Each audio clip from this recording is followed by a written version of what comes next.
C'est C'est parti? bon. Ouais. Bien, bonjour à toutes et à tous, et puis bienvenue dans ce webinaire donc, dédié au pair à pair qu'on a essayé et mis en place cette année au sein du MSMDCE. Donc la première chose, hein, ça c'est enregistré, donc ce sera disponible en replay sur le K2 de l'équipe Innovation.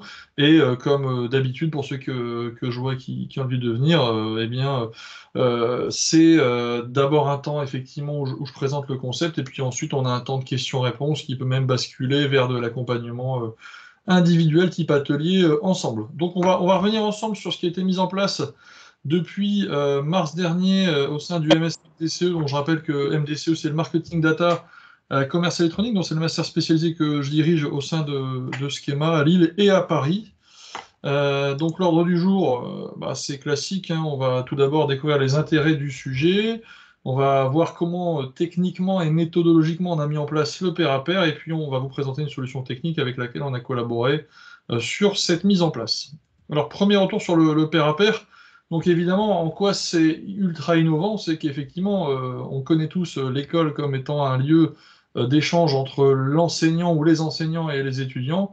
Et là, effectivement, eh bien, c'est assez révolutionnaire, même dans la façon de l'aborder entre étudiants, parce qu'ils n'ont pas du tout l'habitude.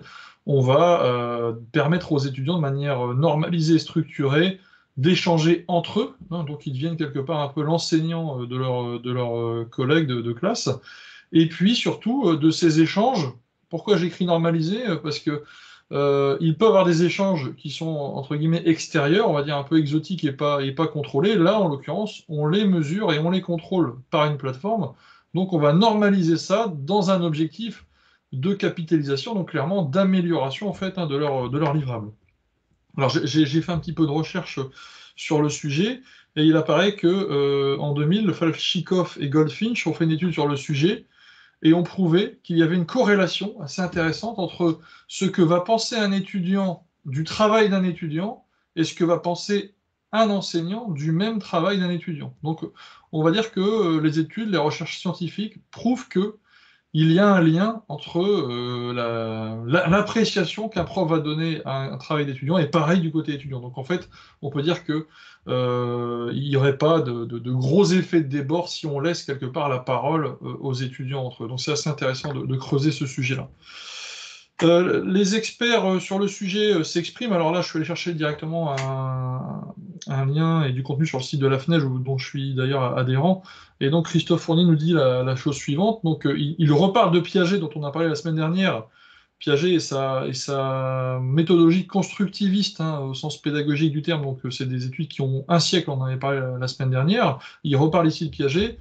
Il nous dit, voilà, les apprenants vont être plus sévères même que les enseignants eux-mêmes au sein du dispositif, on va le voir tout à l'heure, et on va pouvoir développer au-delà des hard skills, des soft skills tels que l'autonomie, la prise de décision, la responsabilisation, puisqu'effectivement, on se met en situation d'enseignant, donc très critique, et évidemment, l'étudiant n'est pas habitué à ça, on le sort de sa zone de confort, et Christophe Fournier, on est tous les deux d'accord sur le sujet, on a pu échanger aussi. Eh bien, il nous prouve que ça va demander un travail très important en amont au niveau de la préparation et de la conception du dispositif pédagogique. C'est exactement l'enjeu de notre après-midi. Alors, il y a, à mon sens, trois types de pair à pair étudiants. Le premier, il est intra-groupe. J'évalue les travaux, les actions des étudiants au sein de mon groupe de travail, si tant est, encore une fois, comme c'est mon cas, de faire travailler les étudiants par équipe de 5. Intergroupe, je vais évaluer les travaux d'autres groupes. Donc là, c'est encore plus critique parce qu'effectivement, on est en train de livrer la même chose avec un calendrier fixé et on va voir aussi ce qu'ont fait les autres, à la fois par rapport aux consignes et puis par rapport à nous-mêmes, puisque on a reçu en tant qu'étudiant les mêmes consignes. Et un autre type de pair à pair qui est encore plus inconfortable pour l'étudiant, c'est l'auto-évaluation, auto-assessment. Donc là, effectivement, je vais évaluer ma propre progression et mon propre livrable. Il y en a d'autres, j'imagine, mais en tout cas, ce sont les trois qu'on a identifiés dans notre scénarisation pédagogique. Plusieurs intérêts, encore une fois, la liste n'est pas exhaustive. On vient de le dire, comparer son évolution avec celle des autres membres et des autres groupes, donc clairement, un effet de prisme. Tiens, eux, ils sont meilleurs que moi, ils sont plus forts que moi, ils ont fait ça différemment. Donc on va réutiliser ce qu'on a vu chez les autres pour soi-même et pour son groupe. Et alors évidemment, si tant est qu'on est le groupe un peu en retard, et si inversement on est un groupe un peu en avance, on va pouvoir se rassurer en se disant que, eh bien, on a une certaine maturité, on a plus avancé que d'autres groupes sur certains sujets. On va développer l'aspect critique qui n'est pas quelque chose de très natif chez les étudiants, hein, puisqu'ils n'ont pas l'habitude quelque part d'évaluer les autres. En tout cas, on ne leur donne pas l'occasion. Et là, on l'a dit, on va normaliser, formaliser cette opportunité. On a parlé des soft skills qu'on va améliorer, évidemment, tolérance, écoute, critique, comparaison, etc. Donc on va essayer d'aller dans cette dimension-là. On va aussi, de l'autre côté, lorsqu'on reçoit des verbatims, des analyses, des grilles d'analyse d'étudiants, eh bien, apprendre à les intégrer, les analyser de manière constructive et, on l'espère, objective. Nous, en tant qu'enseignants, directeurs de programme, on va pouvoir aussi motiver les étudiants autrement que par la note, par l'évaluation. Donc c'est assez intéressant aussi d'observer la motricité que ça peut avoir, et on va voir ensemble que le résultat est assez intéressant. Alors, on va aussi utiliser les travaux de Meredith Belbin sur le sujet. Il a identifié 10 profils au sein des équipes projets. Alors évidemment, ça a plus de sens, hein, le pair à pair dans des travaux d'équipe, vous l'aurez compris, d'équipe de 5 ou 6 généralement dans nos diplômes. Et donc, il identifie au travers de ses recherches que la clé du succès du pair à pair, c'est l'équilibre entre les comportements au sein du même groupe. Alors, si on manque de concepteurs, si on a trop de propulseurs, si on a un déséquilibre de profil, eh bien, ça va généralement mal se passer. Donc, il faut un équilibre entre tous ces profils. Alors, justement, ces profils, les voilà listés. Donc, peut-être que vous-même, vous vous y retrouverez, hein, dans des travaux de groupe. On appartient tous à des comités, des travaux, et on voit très vite qu'on a des personnalités qui vont être effectivement compatibles, incompatibles, ou en tout cas amélioratives. Et donc là, eh bien, on peut s'y retrouver grâce à des tests, hein, qui sont disponibles en ligne, se situer donc au sein d'une équipe. Alors ça, c'est bien pour nous, évidemment. C'est surtout bien pour un étudiant. C'est un junior, hein, si c'est pas un étudiant exécutif, donc il a quelques années d'expérience au travers de stages, de contrats pro divers et variés. Il ne sait peut-être pas qui il est, comment il travaille, et donc le pair à pair peut aussi amener à se situer dans une équipe projet, et donc aussi, premier avantage, donc se situer. Deuxième avantage, se situer par rapport aux autres et identifier, un, les points de vigilance pour lui-même, et deux, ben, vis-à-vis des autres, donc ce qui n'est pas forcément facile quand on travaille au sein d'une équipe. Donc ça, c'est la méthodologie de Belbin, que vous devez connaître, j'imagine. Et donc là, on va essayer d'arriver dans une dimension autre que l'analytique. Voilà le type de questions qu'on posait dans le système qu'on a mis à place. Donc on essaie aussi de faire une dimension académique. En se reposant sur les travaux de Belbin, on va poser ce type de questions aux étudiants. Pour dynamiser pour optimiser, pardon, la dynamique de groupe, quel rôle pourrait manquer à votre groupe? On l'identifie, et ainsi on peut, au fur et à mesure du projet, qui a duré ici 3 mois, eh bien, pallier ce manque, et puis remplacer, au travers d'une équipe qui se modifie, la personnalité de groupe qui est manquante. Et qu'est-ce qu'on pourrait dans ce cas-là recommander? Donc on essaie aussi de les mettre en situation un peu de défaut et en situation de progression. Et donc voilà la méthode qu'on a mise en place. Quand je dis on, c'est parce qu'effectivement il y avait donc à la fois pour Schema VITA du côté de l'innovation, il y avait évidemment donc moi-même pour la partie direction de programme, et donc c'était également ma matière, hein, la matière de refonte de site e-commerce, du côté de Challenge Me, Jean, qui était effectivement l'interlocuteur de la mise en place technique. Vous allez voir ça ensemble. Donc on va préparer un avant-propos pour expliquer aux étudiants. Là, je vous ai mis le mode brouillon, comme ça vous êtes au courant des échanges. Donc on va expliquer aux étudiants ce qui va se passer, comment ça va se passer avant. Donc là, je rebondis sur le webinaire de la semaine dernière. On est en mode asynchrone, on va y revenir après. Et là, c'est le nerf de la guerre, c'est le moment où on va passer plusieurs heures à scénariser, découper son cours en séances extrêmement lisibles, et on va identifier les temps, toute promotion. Je rappelle que dans mon MS, donc à Paris, on est 192 étudiants, donc imaginez la taille de la cohorte. On va identifier les temps à 60, les temps à 30, les temps à toute promotion, et puis effectivement, donc là on était 100% online, c'est aussi un paramètre à intégrer, puisque évidemment dans le semestre on était tout en ligne. Quid d'un pair à pair en salle, donc ça peut être intéressant aussi de le tester à l'avenir. J'espère que du coup en octobre on pourra faire du pair à pair présentiel, puisque les jauges sont amenées à changer. En tout cas là c'est un dispositif qui a été fait 100% en ligne. Et donc là je m'arrête un petit instant, parce que quand on enseigne, on a peut-être acquis, c'est peut-être une bonne chose ou une mauvaise chose, des réflexes qui font qu'on n'a peut-être pas l'habitude d'hyper-scénariser son cours, d'être très précis sur le nombre de chapitres, d'heures, de minutes qu'on va passer sur telle ou telle partie. Là, si on veut que ça fonctionne et si on veut que l'étudiant reçoive les enquêtes au bon moment, il faut être irréprochable sur le timing, à la fois dans la préparation et puis dans le déroulé, puisque si vous vous trompez, eh bien, l'étudiant reçoit une question qui n'a aucun rapport avec le point d'avancement théorique dans lequel on est, et donc bah, forcément, eh bien, l'outil perd tout son sens puisqu'il est désynchronisé par rapport à l'évolution. Donc je dirais que le point d'alerte, il est là, et puis ensuite, quand on travaille avec plusieurs groupes, et vous êtes tous amenés à le faire, eh bien, on n'a pas cours avec les groupes la même semaine, par exemple, donc il va falloir aussi adapter les questions au rythme de chaque groupe ou sous-groupe qu'on va constituer. Donc ça, c'est un énorme travail. Je ne vous ai pas mis ici le tableau complet, mais le tableau complet fait 25 lignes. 25 lignes avec le nombre d'étapes, d'inter-étapes qu'on va fixer pour que l'étudiant, à la fois, donne son verbatim, reçoive un verbatim, que les étudiants déposent leurs travaux, que les autres les consultent, on va voir la plateforme après. Et donc, effectivement, c'est extrêmement, il faut imaginer, prenant en termes de temps en amont, et donc c'est aussi pour ça qu'on l'a fait, c'est pour que ça serve de point de repère pour les futurs déploiements. Alors, les étapes, 1, c'est faire un plan de cours extrêmement clair, lisible, réparti en heures. 2, timer toutes les étapes, par quart d'heure, j'ai envie de dire, ce serait pratique. Les moments théoriques, les moments d'échange, les moments d'études de cas, etc. Donc il faut tout timer.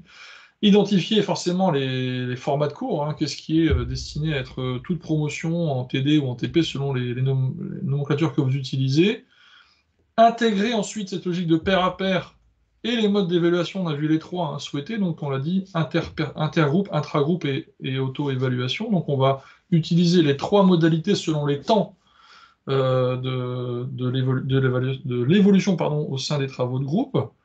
On va à chaque fois devoir créer des consignes, c'est-à-dire que votre mode d'évaluation final, lui-même, correspondant à la maquette RNCP de la matière, doit effectivement obéir aux consignes du pair à pair. Puisqu'effectivement, à la fin, vous allez évaluer les étudiants, ce qui était mon cas évidemment, en reprenant toutes les consignes formelles que eux-mêmes ont évaluées entre eux. D'accord? Donc ça, c'est assez captivant, mais ça veut dire qu'il y a un très gros travail là d'alignement en amont, et ça ne se fait absolument pas au hasard. C'est peut-être aussi ce qui explique que le pair à pair, de mon point de vue, et je conclurai sans doute par là tout à l'heure, n'est pas forcément un dispositif très très usité, parce qu'il est ultra complexe à mettre en place en amont. Et donc, forcément, je le dis, hein, il faut aussi qu'on soit aligné avec les éléments théoriques qu'on devait aborder. Donc, en fait, quelque part, ce que je dis, je vais le dire autrement, mais on ne peut pas perdre de temps sur le contenu du cours parce qu'on met en place du pair à pair. Il faut qu'on remplisse en plus les objectifs pédagogiques qu'on a validés dans la maquette de cours, qui est évidemment enregistrée au RNCP, etc. Donc là, on ne peut pas sortir complètement du cours, il faut qu'on reste dans nos objectifs pédagogiques. C'est un point de vigilance. Donc là, on a travaillé sur ce dispositif avec ChallengeMe, qui est une entreprise spécialisée dans l'installation de logiciels pair à pair, et vous allez voir que c'est assez intéressant puisqu'on peut la coordonner avec notre espace K2. Donc nous, on a eu en tout 3 à 4 rendez-vous en préparation. Je dirais qu'aujourd'hui, vu que la solution est déployable, 1 ou 2 rendez-vous devraient suffire, surtout si on rebondit sur le tableau qu'on a mis en place, etc. On est beaucoup plus efficace. On va échanger au départ sur la solution, le livrable, bon, plus on va en mettre en place, plus on va gagner de temps. Et là, surtout, gros échange sur la scénarisation complétée, parce qu'il faut qu'on soit d'accord sur les termes. Qu'est-ce qu'un cours? Qu'est-ce qu'une étude de cas? Qu'est-ce qu'un TD? Qu'est-ce qu'un amphi? Qu'est-ce qu'une maquette? Moi, c'est un cours de refonte de site e-commerce, donc on va voir que effectivement le jargon est assez spécifique. Et les étudiants, eux, vont évaluer à la fois par des notes, hein, des étoiles, et par des verbatim texte. On va voir ça après. On va recéter toute l'installation du système sur K2, parce qu'il faut que ça fonctionne. Et donc, il faut absolument, en amont, vérifier que tout est OK côté étudiant, parce que là, sinon, vous allez perdre du temps à gérer des bugs. Donc, il faut en amont vérifier que tout fonctionne, tout simplement. Donc, ça veut dire qu'il faut très largement anticiper la mise en place du pair à pair, vous l'aurez compris, et puis fixer une dernière réunion avant le go final, avant le premier cours, finalement, hein, qui permet de présenter la solution de manière synchrone. Donc là, ce qui est assez intéressant, c'est qu'on a mis en place ChallengeMe, donc en marque blanche, hein, quelque part, directement sur K2. donc l'ex-K2, puisque là j'ai vu qu'il y avait il y a un nouveau K2 depuis la semaine dernière, donc ça c'est l'ancien K2, vous l'aurez compris, vous l'aurez reconnu, pardon. Et donc là on va intégrer directement la solution dans notre LMS à nous. Donc ça c'est assez intéressant parce qu'on n'est pas en train de multiplier les points d'accès pour l'étudiant, il a l'habitude de K2, donc on reste sur K2. Et voilà, effectivement, on va ajouter de la documentation en amont du premier cours pour que l'étudiant prenne le temps de comprendre à quoi ça sert, comment ça va se passer, etc. Il y a des vidéos, donc là c'est assez bien fait. Et donc ce qui permet donc dans un temps asynchrone d'optimiser la rencontre avec les étudiants en évitant de les surcharger d'informations au début du cours. Ainsi, on peut commencer plutôt par un format question-réponse quand on les rencontre en vrai, plutôt que, évidemment, tout leur envoyer comme information, ce qui serait beaucoup trop en termes de charge.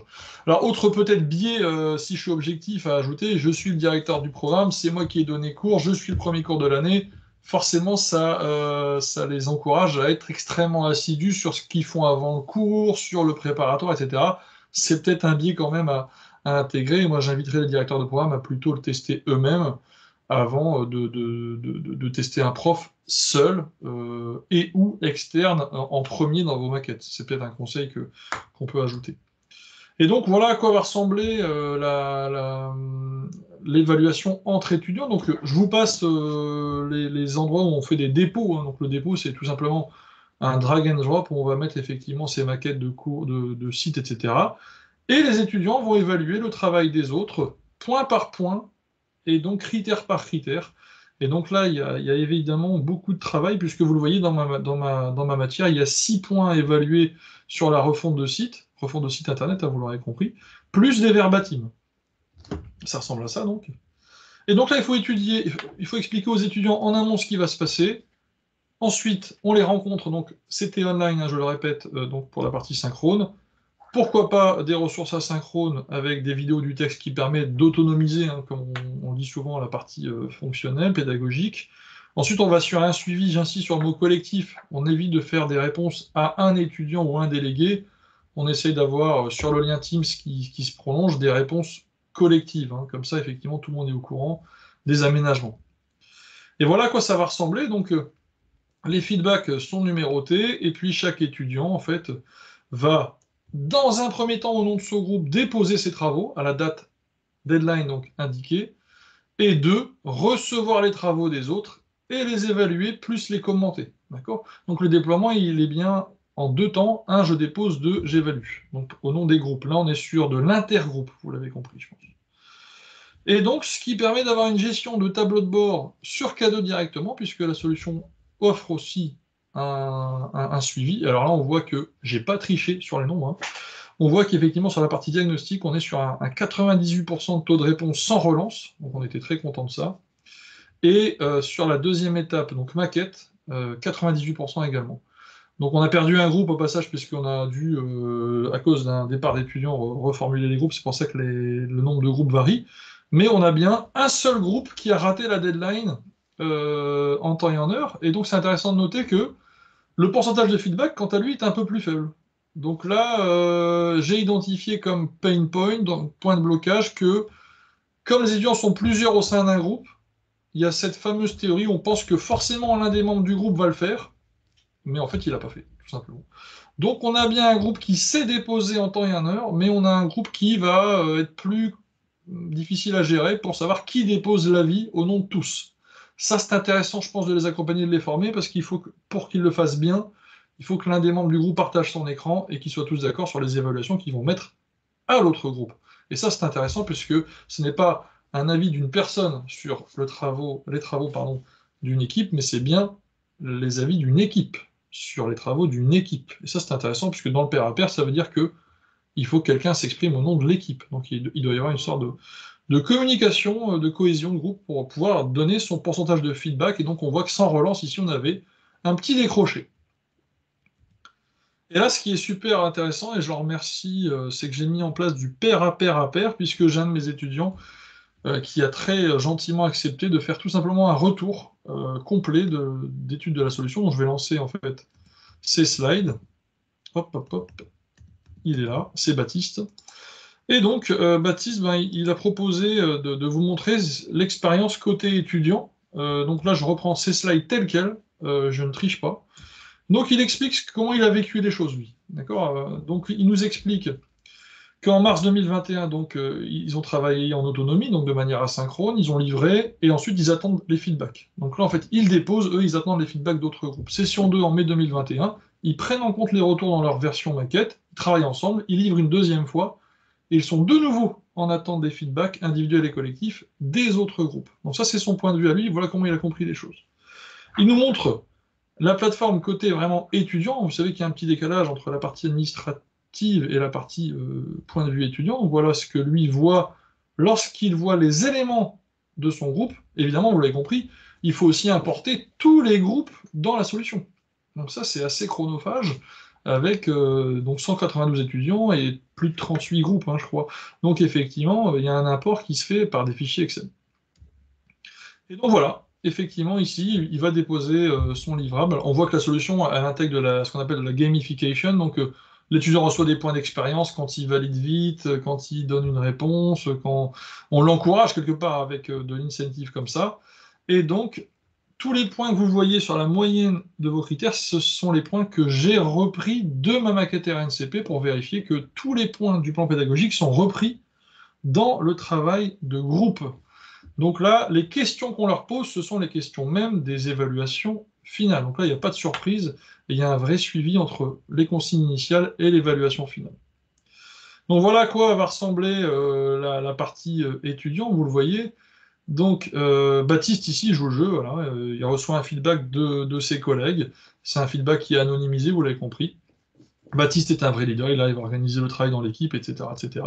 Donc il reçoit des avis de ses 4 autres membres de groupe sur, donc, on l'a dit, de l'intragroupe, cette fois-ci, au sujet donc de son leadership, de sa façon de travailler en équipe, est-ce qu'il n'est pas un peu trop bossy, etc. Et donc lui, apparemment, Baptiste est un très bon étudiant, il a de très bons retours de la part de ses collègues.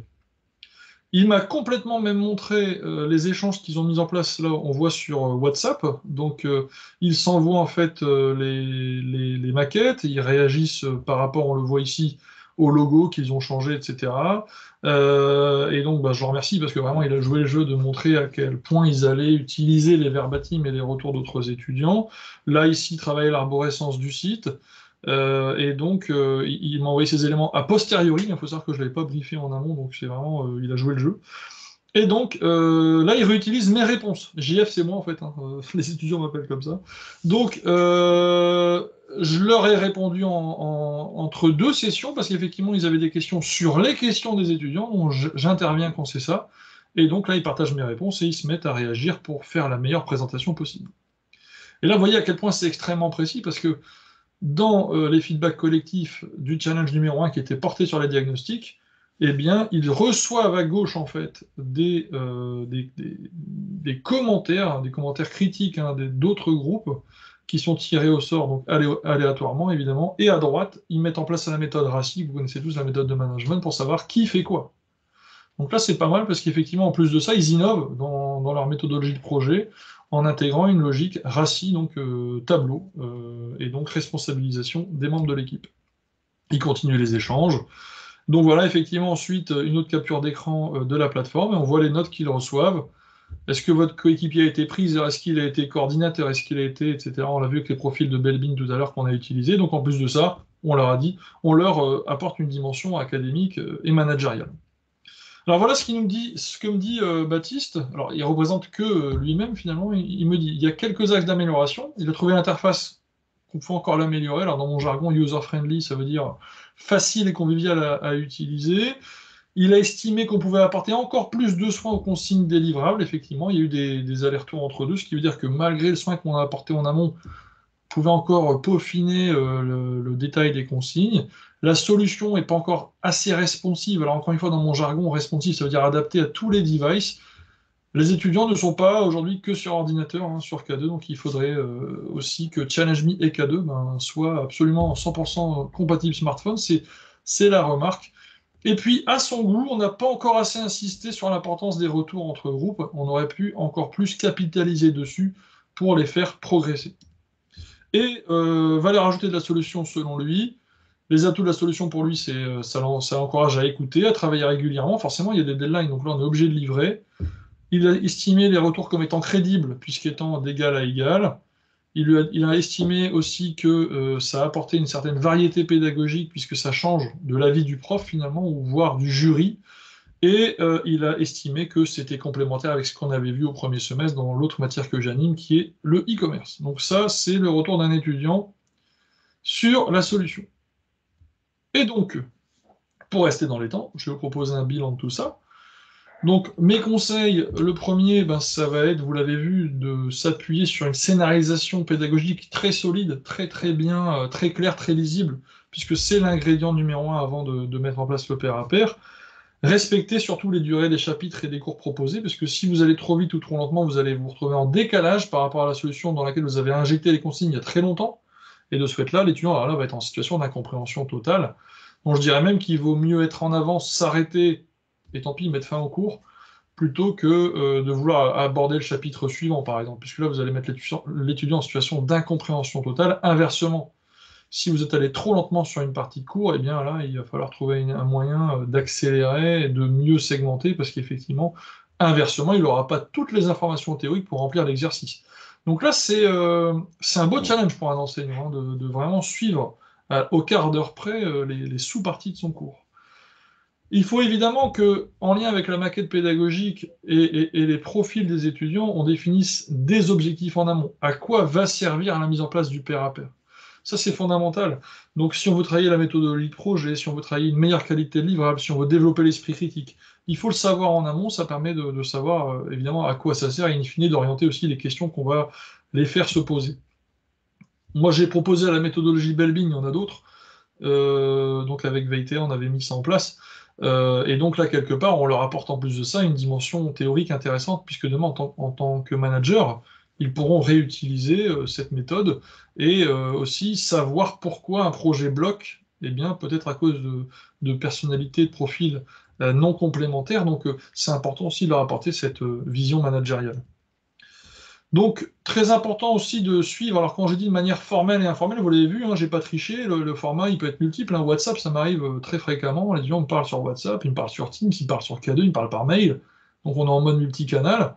Néanmoins, à un moment donné, l'évaluation elle se fait sur une seule plateforme le jour de la soutenance, et le suivi, lui, il est uniquement sur K2.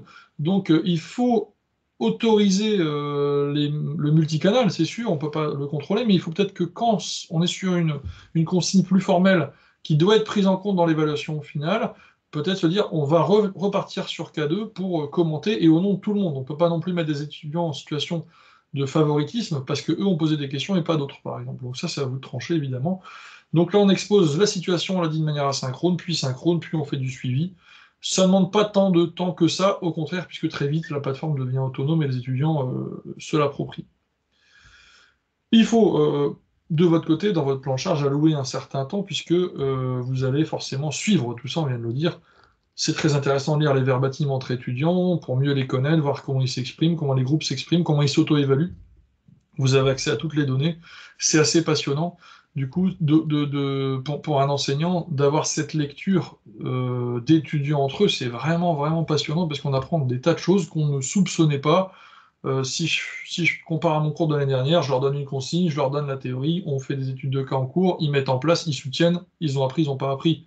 Là, j'apprends à les suivre au sein même du groupe, et ça, je peux vous dire, c'est assez intéressant. On apprend, on s'améliore sur leur suivi, leur compréhension, et puis du coup, on peut aussi améliorer les éditions suivantes. Donc ça, c'est complètement nouveau pour un prof de voir cette ingénierie qui se met en place entre eux. Voilà, ensuite, c'est de se dire à quoi ça a servi. Alors, de mon point de vue, clairement, je peux comparer, c'est une matière que j'enseigne depuis 9 ou 10 ans à Schema, donc je peux comparer les travaux d'année en année. Très clairement, là, on a eu des soutenances avec une excellente moyenne. Alors, j'ai pas mesuré ça vraiment de manière formelle, mais j'ai constaté une amélioration des livrables incontestable, hein, puisqu'effectivement, ils ont bénéficié de 2 retours intergroupes et ça a permis d'améliorer de manière assez impactante, hein, le contenu des livrables.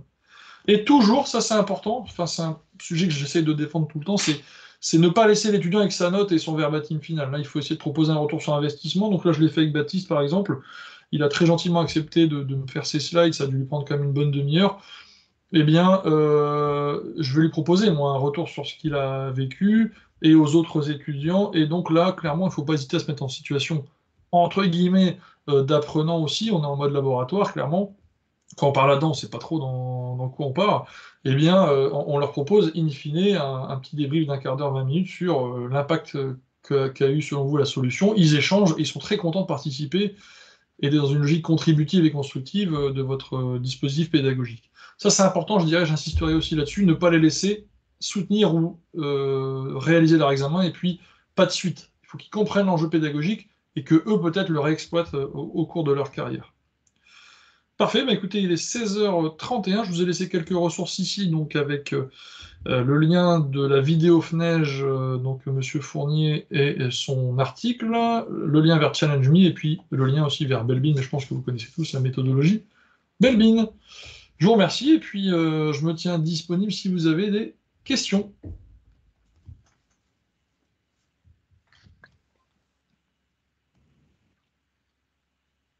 Merci beaucoup, Jean-François. J'en profite parce que, avant qu'il y ait des questions, notre ami Baptiste, il avait carrément en fait fait une vidéo de la plateforme. Il faut que je la retrouve dans ses slides. Je trouvais ça super sympa de vous la montrer aussi. Voilà. J'espère que vous avez le son. Le voilà sur la home. Voilà. Le voilà sur la home page du Challenge Me. On est dans le K2 de Schema. Quelles informations vous avez à votre disposition? Dans un premier temps, un petit état des lieux de là où vous en êtes. Là, en l'occurrence, le challenge est terminé. Donc, on est au 19 mars. C'était la date du premier challenge et c'est terminé. Les membres de votre équipe sur la partie droite. Si vous scrollez un petit peu, il y a deux catégories.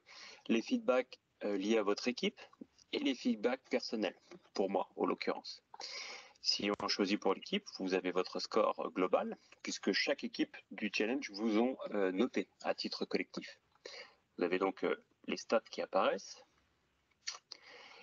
Si je scrolle un petit peu, je vais tomber sur les feedbacks en détail par rapport à notre équipe, ce qui a été jugé bon et moins bon par rapport à notre travail. Donc vous pouvez en prendre part et retourner dessus quand vous le désirez. Sur la partie gauche, vous avez le détail des livrables. Livrable 1, livrable 2, livrable 3, etc. Et puis si je vais sur l'autre onglet, les feedbacks intra-groupe, donc là ça va plus être destiné au feedback personnel, pour moi en l'occurrence. Et bien si je descends, et bien j'ai mes feedbacks personnels. Donc vous voyez en l'occurrence des choses qui ont été dites sur moi de manière anonyme. Voilà un état des lieux simple et synthétique de comment se présente cette solution. Voilà, donc ça, effectivement, c'est bon, super hein, qu'il m'ait fait évidemment ce retour vidéo. En plus, il s'enregistre. Et on voit l'importance des livrables et de leur précision dans les consignes, et donc ce temps intergroupe et intragroupe hein, au niveau des évaluations sur lesquelles on peut rebondir et s'améliorer. Voilà, je voulais montrer la vidéo en fin de webinaire, et donc on se tient disponible pour vous répondre. J'espère qu'il y a des questions.